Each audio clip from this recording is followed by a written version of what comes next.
Welcome to this week's Africa Investment News, brought to you by Jobs for Africa Foundation and Africa Alert. My name is Diana Ambali. Today we'll look at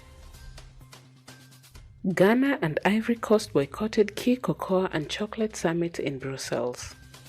The trade tensions cuts across all sectors as African countries try to earn more from their raw materials. The chocolate industry is valued at over $100 billion annually, yet Ghana and Ivory Coast, who produce 2/3 of the world's cocoa, only earn 6% of the total value. Africa is trying to earn more from its raw materials. This is evident through African Union's Africa Industrialization Week, whose key theme is Industrializing Africa, renewed commitments towards an inclusive and sustainable industrialization and economic diversification. Mixed reactions in Kenya as government lifts moratorium on genetically modified organisms. The decision by the Kenyan government to lift the moratorium effected in 2012 against the open cultivation and importation of genetically modified organisms has thrown Kenyans and the entire Eastern African region into the horns of a dilemma. The approval allows the cultivation and importation of genetically modified maize for mass consumption in the wake of the devastating drought that has hit parts of the country.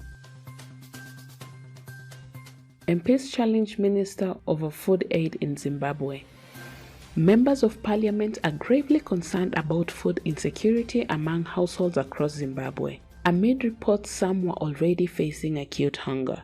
The legislators recently besieged Public Service Deputy Minister Lavmo Matuke, demanding food aid distribution data. The MPs wanted to know what the government was doing to alleviate hunger in rural areas.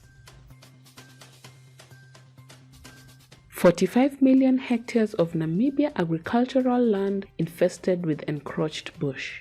During a handover of the bush to feed plant in the Ozonahi Conservancy, the Minister of Environment, Forestry and Tourism Pohamba Shifeta said farmers in the Ozonahi Conservancy area have been experiencing a decline in agricultural productivity due to a high rate of bush encroachment and the added pressure of overgrazing, which has resulted in severe land degradation. 100 states sign agreement to tackle illegal and regulated fishing. 100 states have signed an international agreement fighting the plague of illegal, unreported, and unregulated fishing. Globally, 60% of port states have committed to the agreement to combat illegal fishing, with Nigeria, Angola, Eritrea, and Morocco being the latest countries to back the agreement.